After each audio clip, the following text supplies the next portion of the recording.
Hello, I'm Anusha Agnur from PQI, and today you're watching our PQI Profiles, a show in which we get to know our members. So today I'm joined by Xing Yee. She is currently a third-year Ph.D. student in chemistry department, working with Professor Jill Millstone in the area of nanoparticles. So Xing Yee, firstly, welcome to our program. Thank you for having me. And congratulations on winning GSR award last year in science in 2017. And I also heard that you're a two-time poster award winner. So how do you feel about it? I'm very grateful. I guess PQI has given us, so many different opportunities to come present posters as students. So it's nice to have that kind of exposure right off the bat as a younger grad student. That's true. Yeah. So the basic theme of this program is to know more about yourself. So tell us about yourself, your family, and more about your background. Okay. I was born and raised in Malaysia, and when I was 18, I moved out here to the United States. So I actually lived in Colorado for a year with my aunt and uncle, and then I moved to Seattle for my undergrad at University of Washington for 4 years, and then I moved out here for Pitt. And this is my third year here. Okay, so you did your high school also in America, right? Yeah. So how was it like doing that transition from China, like middle school in China to high school in America? And also it would be great if you can talk about your undergrad experience. Yeah, so the high school experiences are a little bit different in Malaysia, mostly because they don't care about PE all that much. And we also didn't have to take any like U.S. history, U.S. government, so when I came here, I was mostly focusing on getting all the requirements done, so taking 3 classes of PE in my semester, so I was really fit for a semester, so that was fun. And then I did learn a lot about the U.S. history and how the government works, so it's a good introduction to the country. So how did you like it? I mean, knowing more about US and US history. It's good. There's a lot going on here. So Malaysian history is very, very young. I think we only know so much of, less than 100 years worth of history. I mean, Malaysia was only an independent country for less than 100 years, so it's nice to know a country that's, a lot more well established, and then you get to see their global influences at different places. That's good. So you did your undergrad in University of Washington, right? Mm-hmm. So in which major did you do your undergrad? I got a major in chemistry. So you did your undergrad in chemistry too? Yeah. So and then you came to Pitt for your grad school, right? Yeah. So talk more, tell us more about your research and what's the prime motivation for you to take up this research, which is nanoparticles. Yeah, so actually I was a pre-med student for 3 years. Really? In Seattle. Okay. I wanted to go to med school.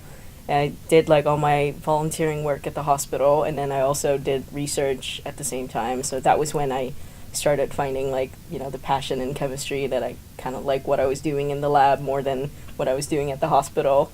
And from there, my undergrad research experience was also in the nanoparticle application world. And from there, actually, I heard about Dr. Millstone's work, and then when I came out here, I'm very excited about what she was doing. So I guess in the bigger scheme, or the big picture of what she does as a group, is to understand how nanoparticle properties emerge in the nanoscale, so like things like a chemical property or a physical property that happens, and how do you change little things like that just by, for example, changing, the nanoparticle size or nanoparticle shape or what have you. And for the specific properties that I was interested in is known as a localized surface plasmon resonance. It's a little bit of a jargon-heavy title, but all it is basically if you have a pool of water, you have all these little floaties on the water, but when you create waves, these little floaties are going to move along the water. Okay. And essentially, light can be thought of as waves, and then these electrons on a nanoparticle, or positively charged electrons, are known as holes, can also do the same thing, where they would also oscillate with the incoming light. Oh, okay. Yeah, and then when you do that, they either absorb or scatter the different lights properties. So would you also talk about applications of your research? Yeah, so my project is funded by the DoD, and we're under specifically the Defense Threat Reduction Agencies, and what they were most interested in is the detection of chemical weapons. as you've heard, there's a lot of recent wars that use chemical weapons like sarin or mustard gases, and the current war technology does not have, or the uniform is not equipped to help with the detection and destruction of all these chemical weapons. So what we were interested in working with is how do we use nanoparticles to help sense these materials. So just like what I was saying earlier, all these electrons have the ability to float around the wave. So when we do something like this in the nanoparticle, the electromagnetic wave can be enhanced. So for example, if you have one chemical weapon on a nanoparticle surface, the vibrational modes of these chemical weapons can now be detected.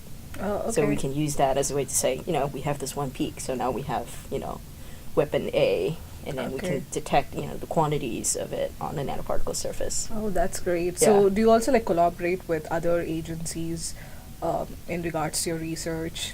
So we collaborate with people in the chemistry department here, the chemical engineering department here, also a chemistry department at University of Minnesota. So we've been working around mostly because us in Dr. Millstone's group, we are the ones that make the particles and tune the nanoparticles, but somebody else has to study the properties of them. Somebody has to understand how the electronics of these work. So there's a lot of computational efforts in this and other types of collaborative work. Right. So from whatever description you gave me, I assume you do more of experimental work. Mm-hmm. So are you basically an experimental chemist, or do you carry out theoretical chemist research? No, I'm mostly experimentalist. I work in a lab. I make the nanoparticles and then I study what they are. Okay, and you said your research is also focused mostly into computational, right? So do you also get to delve into computational aspect of it? I don't get to work on the computational side of things, but I work closely with collaborators who are in computational groups. Okay, that's great. So what what is the most exciting and rewarding part of your research? What do you like most about your research? I think my research gives me the idea of looking at both the fundamental side of things, but as well as actually putting them to use. So a lot of times in many groups, they get to work with either, the fundamental side of things and for example, a organic chemistry lab or so.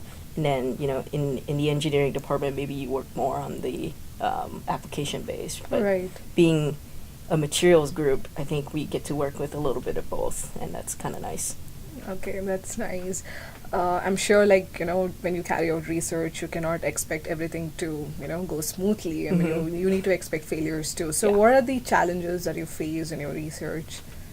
I think there's a lot of things, you're right, for example, reproducibility can be a problem sometimes. You have to learn how to make them consistently. You have to be very careful, very analytical in everything you do. For example, you have to know how much volume you are pipetting in. 10 microliters versus 15 microliters are very, very small right. in the grand scheme of things, but can be huge in an experiment. So you have to learn how to be careful, and then I think mostly you have to think about the time management of what you plan your experiments and how you ensure you get them done. Okay. Yeah. So from whatever description you gave me, you have been living in America for quite some time. Yeah. So how was it coming to Pittsburgh, and would you like to tell us something about Pitt that you like? Pittsburgh actually reminds me a little bit of Seattle. Okay. Mostly because there's a lot of different neighborhood centric locations. So if you, for example, if you want something like Asian food, you go to, Squirrel Hill, just because you have so many different Asian food restaurants around. Right. And then, for example, if you want to go to the Strip District, you get all the European foods. So basically everything is a little bit more centric, and depending on what you want to do, you have a chance to really venture out to different parts of town. Okay. Yeah. And about Pitt, do you have anything to say about University of Pittsburgh and your experience here? Yeah, something that was really weird to me, for example, when I first started, was the campus was not isolated. It's not right. it's not enclosed, so it's really nice that your campus is basically merged into a city. So I think that was really fun about that. But in terms of the academic side of things, I think the chemistry department and even just the STEM department in general are very collaborative. It seems I have a chance to really interface with people from the physics department, from the chemical engineering department, and even within the chemistry department, it seems like they're very good at, communicating with one another and letting Right. you work together. Right. I'm Yeah. glad that you had good experience at Yeah. Pitt.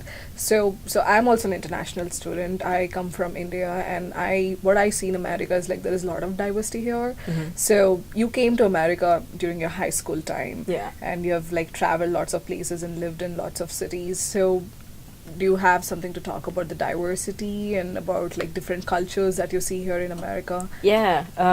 When I first moved to Colorado, it wasn't as diverse, mostly because I went to a small town. Right. But my big, eye-opening experience was Seattle, Mhm. where you're basically in a little international country almost, where everyone comes from anywhere. You sit on a bus and people are speaking different languages Right. around you, and it's completely normal. And I think it seems to be the same way here as well. It seems like people are also very diverse, although I think I get to see a little bit more of the European diversity more than the Western Asian diversity That's true. in the West Coast. So was it intimidating for you in the beginning? In the beginning, a little bit. It took me a little bit of time to get used to it, but it's the same everywhere you move. Right. Every year, the first year is gonna be the hardest. Yeah, that's true. Yeah. I mean, it was for me as well. It Yeah. was really hardest. So I'm sure, like, while growing up, you take inspiration from a lot of people. So do you have any role models that you can think of? Yeah, my role model, I actually never had not met her until I moved to Seattle. Okay. She was my graduate student when I was in undergrad, Okay. so I get to work with her a lot. Her name is Alina Shim. She's currently now an assistant professor at University of California, San Diego.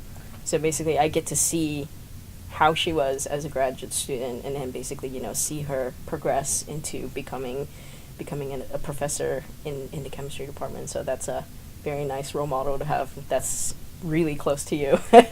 Okay, Yeah. so from whatever description you gave, I think you really like the journey of her being a professor. So you are a chemist, right? Mhm. So what's your long-term plan? Like, what are your goals? And like, are you like planning to get into academia, or are you planning to go into industry? So what's your plan basically? I'm not sure right now, but it seems like the academia route could work. I don't know. Okay. Sounds fun. So PhD, postdoc, and then faculty. That's what you're Most aiming at. Probably, yeah. Okay. Yeah. So I'm sure like being a grad student, you don't get to do a lot of recreational activities. But are there any hobbies for you? Yeah. I think I have quite a bit of chance to do stuff outside of work. Like me and my coworkers generally, like, we would go out watch movies, or just check out different restaurants from time to time. I also play the piano, so I get to like just do that at home. Okay. So are you involved in any organization as a volunteer, or? No, I did not. However, I did try joining a ukulele club once. Oh, okay. That was interesting. Okay. That was a very random question.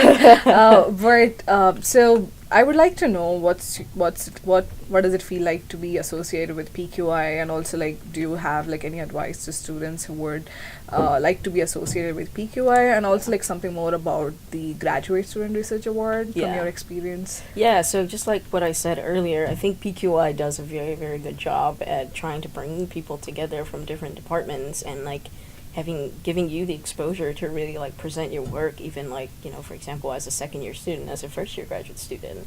And what's nice about that is they do it like, twice a year. They invite speakers that are pretty good to come out here and like, have a chance to really like give this conference idea a try while, being in a local institution. You're not actually paying to go somewhere else Right. to see what a conference is like. Right. So it's nice to be able to have that opportunity right off the bat. And I think it's nice for me because, I'm a second generation graduate student in the group. So there's Okay. been more, older graduate students that have been associated with the PQI in the past. So I've heard about all these, posted sessions and the GSR award through them. Like, they were past winners from the group. Okay. Yeah. So that motivated you to apply for the awards and Yeah. then get into it. Okay. Yeah, our group has benefited from PQI quite a bit. Okay. Yeah, I think I'm the fourth, maybe the fifth graduate student that has gotten the award. So in Oh, the group, okay. yeah. Oh, okay. I'm sure you would have had a good experience at PQI. Yeah. So Xing Yee, I'm so glad to have you here today. you. And thank you so much for watching our program.